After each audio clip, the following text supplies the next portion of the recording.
Go.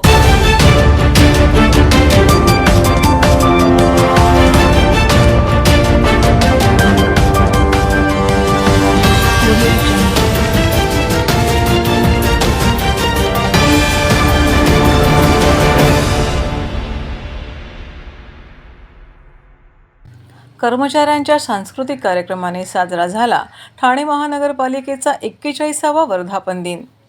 एकापेक्षा एक बहारदार नृत्याविष्कार, मराठी हिंदी गाण्यांची रेलचेल, नाटिका असे विविध कार्यक्रम कर्मचाऱ्यांनी सादर करून ठाणे महानगरपालिकेचा 41वा वर्धापन दिन मोठ्या उत्साहात साजरा केला। राम गणेश गडकरी रंगायतन येथे शुक्रवारी आयोजित केलेल्या या सांस्कृतिक कार्यक्रमास रसिकांचा उत्स्फूर्त प्रतिसाद मिळाला। 1 ऑक्टोबर या दिवशी ठाणे महानगरपालिकेचा वर्धापन दिन साजरा केला जातो। या दिवशी ध्वजारोहण करण्यात आले, परंतु कर्मचाऱ्यांचा सांस्कृतिक कार्यक्रम हा 6 ऑक्टोबर रोजी करण्यात आला। महापालिकेत काम करणाऱ्या अधिकारी कर्मचारी यांना आपली कला सादर करण्यात यावी, किंबहुना त्यांच्यातील कलागुणांना वाव देता यावा, यासाठी ठाणे महानगरपालिका कर्मचारी सांस्कृतिक मंचच्या माध्यमातून सांस्कृतिक कार्यक्रम सादर करण्यात आला। कार्यक्रमाचे उद्घाटन अतिरिक्त आयुक्त 1 संदीप माळवी, अतिरिक्त आयुक्त 2 प्रशांत रोडे, उपायुक्त उमेश पिरारी, उपायुक्त क्रीडा मिनल पालांडे, अनघा कदम, वैद्यकीय आरोग्य अधिकारी डॉक्टर चेतना के यांच्यासह माजी महापौर अशोक वैती, माजी उपमहापौर पल्लवी कदम, माजी नगरसेविका विमल भोईर, सुखदा मोरे यांच्या हस्ते करण्यात आले। तर कार्यक्रमास माजी महापौर मीनाक्षी शिंदे, माजी नगरसेविका पद्मा भगत आदी उपस्थित होते। या कार्यक्रमादरम्यान ठाणे महानगरपालिकेच्या वतीने घेण्यात आलेल्या सार्वजनिक गणेशोत्सव मंडळाच्या गणेश दर्शन स्पर्धेतील विजेत्या मंडळांना मान्यवरांच्या हस्ते पारितोषिक देऊन गौरविण्यात आले।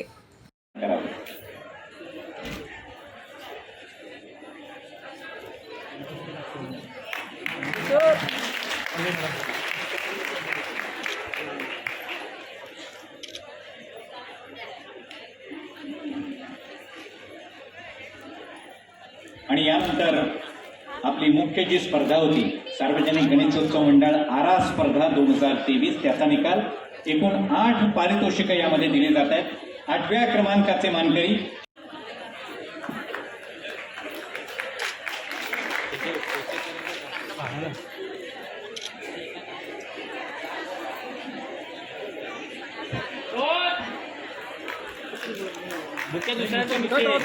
जरा टाळ्या वाजवा, जोरदार टाळ्या वाजवा। 7व्या क्रमांकाचे मानकरी ओंकारेश्वर सार्वजनिक मित्रमंडळ म्हाडा वसाहत सावरकर नगर ठाणे, वनसंवर्धनाचा संदेश देणारा देखावे गांधीनगर ठाणे।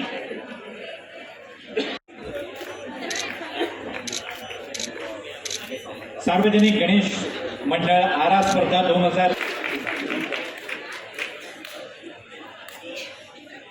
महानगरपालिकेचा हा 41वा वर्धापन दिन आहे। दरवर्षीप्रमाणेच आपण मोठ्या उत्साहाने हा वर्धापन दिन सोहळा साजरा करतो।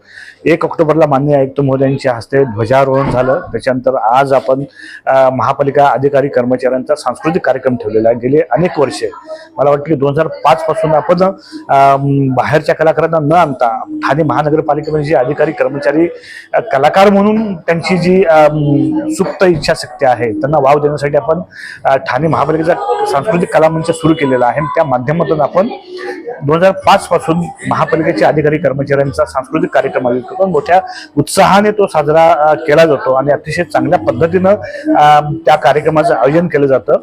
आणि आज तो कार्यक्रम गडकरी रंगायतन नाट्यगृहामध्ये होतोय।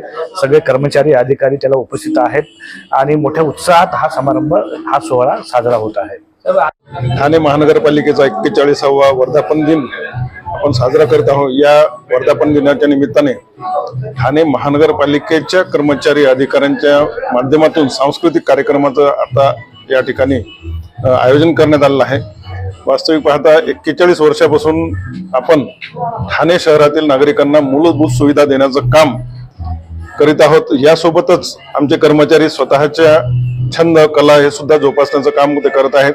मी या निमित्ताने ठाणे शहरवासियांना, माझ्या कर्मचाऱ्यांना मनापासून शुभेच्छा देतो। धन्यवाद।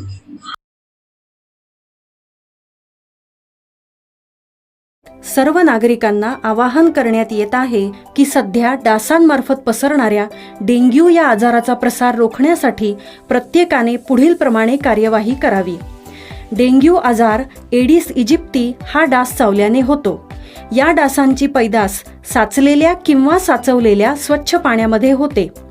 8 दिवसांपेक्षा जास्त दिवस पाणी उघडे व साचून राहिल्यास त्यात डास अंडी घालतात. अंड्यांच्या अळ्या तयार होऊन पुढे डास तयार होतात. यासाठी आपल्या घरातील पाणीसाठे उदाहरणार्थ बॅरल्स, पिंपे, टाक्या, हौद, रांजणे इत्यादी दर आठवड्याला रिकामे करून घासून पुसून कोरडे करून पुन्हा भरावे. 1 दिवस कोरडा दिवस म्हणून पाळावा. पाणी साठ्यांना घट्ट झाकणे बसवावीत किंवा जुनी साडी, चादर, धोतर यांनी बांधून झाकून ठेवावीत, म्हणजे डास त्यात जाऊन अंडी घालणार नाहीत. घराच्या गच्चीवर, आजूबाजूला, अंगणात कोठेही पाणी साचू देऊ नये. भंगार सामान उघड्यावर टाकू नये. उदाहरणार्थ टायर्स, प्लास्टिक सामान, कुंड्या, टाकाऊ वस्तू इत्यादी. अशा सामानात पावसाचे पाणी साठून त्यात डेंग्यूच्या डासांची पैदास होते. घरातील कूलर्स, फ्रीजच्या पाठीमागील ट्रे हे देखील वेळोवेळी कोरडे करावेत. लक्षात ठेवा, नुसत्या फवारणीने डास घनता कमी होत नाही, तर त्यासाठी डास पैदास ठिकाणे नष्ट करणे ही आपल्या सर्वांची जबाबदारी आहे. कोणताही ताप अंगावर न काढता जवळच्या शासकीय रुग्णालयात मोफत औषधोपचार घ्या. अशा प्रकारे नागरिकांनी सहकार्य केल्यास डेंग्यूचा प्रसार रोखणे सहज शक्य आहे.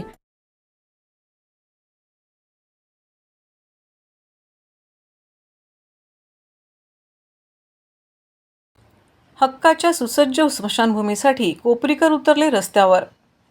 गेली जवळपास 5 दशके कोपरीकरांना एकच हक्काची स्मशानभूमी होती, परंतु ती एका खाजगी ट्रस्टला हस्तांतरित करण्यात आली आहे. मात्र कोपरीकर त्रस्त झाले असून सातत्याने या संदर्भात पाठपुरावा करण्यात येत असून काल यासंबंधित जनजागर मोर्चा काढण्यात आला. शासनाच्या कोट्यावधींचा निधी वापरून स्मशानाच्या जागेतील एका भागात 3 मजली इमारत बांधण्याचा घाट घातल्याचा व इतर अन्य मागण्यांसाठी निषेध करत काल मोठ्या संख्येने कोपरीकर रस्त्यावर उतरले व एका मोठ्या जनजागर निषेध रॅलीचे आयोजन केले. काल आयोजित केलेल्या जनजागर रॅलीमध्ये मोठ्या संख्येने स्थानिक नागरिक, समाजसेवक, स्त्री पुरुष सामील झाले होते. यावेळी आमदार निरंजन डावखरे तसेच शिवसेना उद्धव बाळासाहेब ठाकरे पक्षाचे ठाणे जिल्हाप्रमुख केदार दिघे यांनी उपस्थित राहून पाठिंबा दिला. यावेळी माजी नगरसेवक भरत चव्हाण, मंगेश आवळे, माजी परिवहन सदस्य नितीन पाटील, दीपक ठाणेकर, माजी नगरसेवक संजय घाडीगावकर, माजी नगरसेवक गिरीश राजे व मोठ्या संख्येने स्थानिक नागरिक व कोपरीकर उपस्थित होते. मुख्य मागणी ही आहे की ही स्मशानभूमी जी आहे ती सर्वसामान्यांसाठी आहे. कारण या स्मशानभूमीवरती या कोपरी परिसरातील सर्व जातीचे लोक या एकाच स्मशानभूमीवर अवलंबून आहेत. त्यामुळे या स्मशानभूमीचा यथायोग्य असा विस्तार व्हावा. ज्याप्रमाणे वागळे स्टेट स्मशानभूमीचा विकास झाला आहे त्या धर्तीवरतीच कोपरी स्मशानभूमीचा विकास व्हावा. ही जी जागा आहे, स्मशानभूमीची जागा आहे, ती ठाणे महानगरपालिकेने पूर्ण जागा आहे जी ठाणे महानगरपालिकेने ताब्यात घ्यावी. ज्याप्रमाणे कलेक्टरचे आदेश आहेत त्यामध्ये जे लिहिले गेलेले आहे की ही जागेचा ताबा ठाणे महानगरपालिका घेतल्याशिवाय कामाची कार्यदेश काढू नये, त्याप्रमाणे ही जागा पहिली त्यांनी ताब्यात घ्यावी. त्यानंतर या ठिकाणी जो आराखडा तयार केलेला आहे यात लोकांना काही सहभागी करून घेतलेला नाही आहे. जो चुकीचा आराखडा आहे, जो फसवा आराखडा आहे, ज्याच्यामध्ये या स्मशानभूमीचे 2 भाग पाडले गेलेले आहेत. एका भागात सभागृह, एका भागात स्मशानभूमी असे 2 भाग पाडले गेलेले आहेत. तो फसवा आराखडा तुम्ही पहिले रद्द करा. ती स्थगितीचं जे नाटक आहे ते बंद करा आणि नवा विकास आराखडा, लोकांच्या संमतीने नवा विकास आराखडा तयार करा. आणि ही स्मशानभूमी जी आहे ती पालिकेच्या व्यवस्थापनाच्या अंतर्गत येऊ द्या. पालिकेच्या सुखसुविधा लोकांना द्या, जेणेकरून 24 तास स्मशानभूमी या लोकांना उपलब्ध राहील.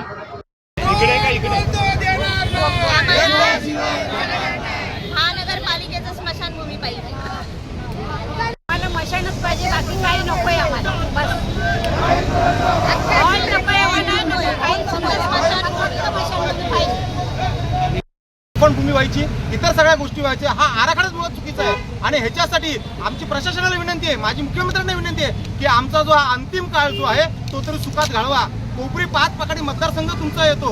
वाघेर स्टेटला सर्व सोयी युक्त तुम्ही लोक पूर्णपणे तिथे स्मशानभूमी उपलब्ध करून दिलेली आहे, पण आम्हाला तुम्ही देत नाही आहात. या स्मशानभूमीसाठी आम्हाला जी लाकडे घ्यावी लागतात ती साधारणतः 3000 रुपयाची आम्हाला लाकडे घ्यावी लागतात. महापालिका ह्याच्यावरती का ताबा घेत नाहीये? महापालिकेचं लक्ष कुठे आहे? का हे कोणाला तरी चुचकारण्यासाठी हा प्रयत्न केलेला आहे का? अरे ह्याच्यामध्ये पण तुम्ही राजकारण करता. माणसा मरतायत त्यांना अंतिमविधीसाठी पण जर तुम्ही असं करत असाल तर हे योग्य नाही आहे. आणि हे या जनतेने आज आम्ही दाखवून दिलेलं आहे. आम्ही भरपूर वेळा याच्याशी पत्रव्यवहार केलेला आहे. पण जर प्रशासनाला जाग येत नसेल तर शेवटचे पर्याय जे आहे आम्हाला ते वेगळं अस्त्र उघडायला लावू नका, ही आमची पूर्णपणे कोपरीकर वासियांची विनंती आहे. शासनाने जो निधी उपलब्ध करून दिला त्यासाठी माननीय मुख्यमंत्री महोदय एकनाथ शिंदे साहेब यांचे आम्ही आभार मानतो. कारण आम्हाला सगळ्यांना अभिमान आहे की कोपरीकर म्हणजे ते आमचे कोपरीकरच आहेत आणि ते आमचे स्थानिक आमदार आहेत. त्याबद्दल काही लोक त्यांच्या मनामध्ये गैरसमज निर्माण करतात की हे लोक कोपरीकर जी लोक आहेत ती वेगळ्या मार्गाला चाललेत म्हणून. पण तुम्हाला सांगू इच्छितो आम्ही की ती जी जागा आहे ती प्रायव्हेट जागा आहे. ठाणेकर बंधूंनी जागा ही स्मशानभूमीच्या कामासाठी दिली होती, परंतु त्या ठिकाणी काही लोक त्या ठिकाणी सभागृहाच्या नावाखाली G+3ची इमारत तिथं उभारत आहेत. तर याला आमचा कडकडून विरोध आहे की ही जी जागा आहे ती संपूर्णपणे स्मशानभूमीचा वापर झाला पाहिजे, यासाठी आम्ही कोपरीकर एकवटलेले आहोत. जसे माझ्या मंगेश भाऊंनी सांगितलं आणि कोपरीकरची सगळी इच्छा आहे की हे काम चांगल्या रीतीने व्हायला पाहिजे. पण जर माननीय मुख्यमंत्री महोदय आणि येथले असलेले सर्व लोकप्रतिनिधी किंवा सगळं प्रशासन जर आमची ही मागणी मान्य करत नसेल तर यापुढे आम्हाला लढा हा तीव्र करण्यात येईल असे कोपरीकरच्या वतीने मी तुम्हाला सांगतो.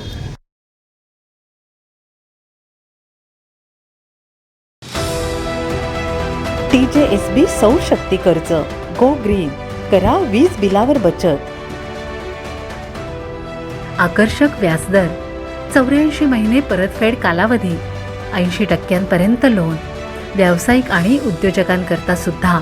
अधिक माहितीसाठी तुमच्या जवळच्या शाखेला भेट द्या किंवा संपर्क साधा.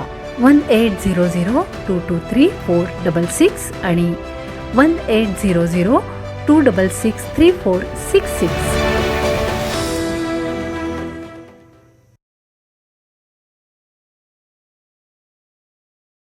महापालिका आयुक्त व जिल्हाधिकारी यांनी केली कोपिनेश्वर मंदिराची पाहणी.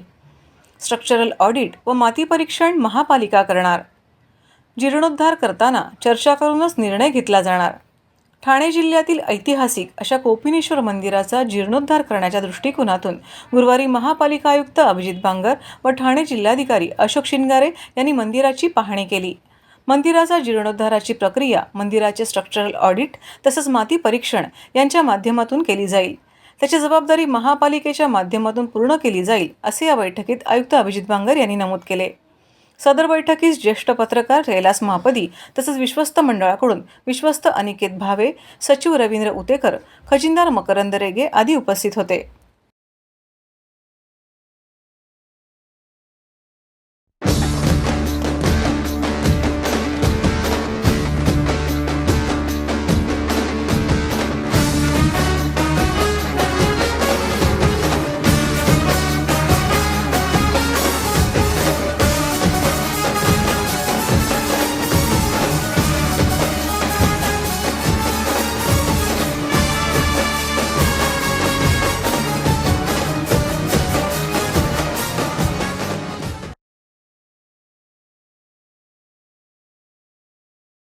टोल संदर्भात मुख्यमंत्र्यांची भेट घेऊन पुढील दिशा ठरवणार. राज ठाकरेंनी ठाण्यात येऊन अविनाश जाधवांना उपोषण मागे घ्यायला लावलं. ठाण्यात 5ही टोल नाके यांची दरवाढ झाली. त्याकरिता अविनाश जाधव उपोषणाला बसले होते. मी काल फोन केला. अविनाशला फोन करून म्हणालो, उपोषण आपले काम नाही. गेली अनेक वर्षे मनसे अनेक आंदोलन केले. 65 टोल नाके बंद केले. सेना भाजपचा जाहीरनामा टोलमुक्त महाराष्ट्र करू म्हणून 2014 ते 2019 होता, पण कोणी प्रश्न विचारला नाही.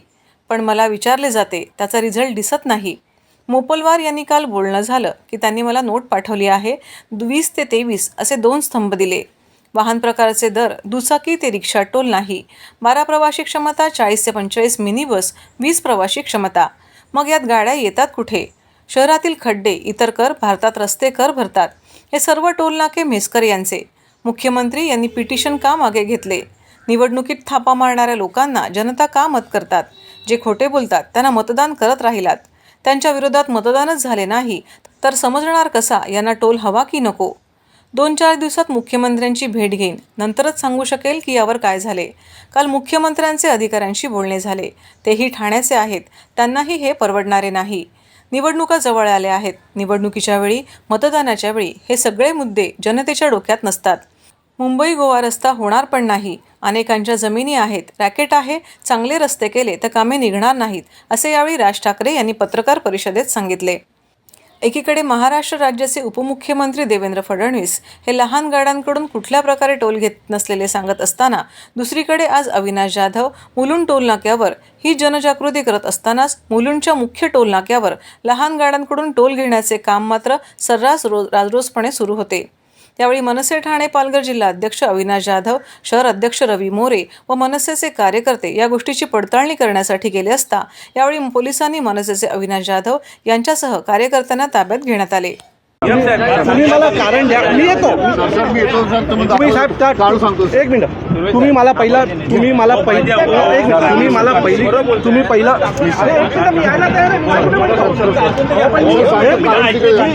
मी येतो मला तुम्ही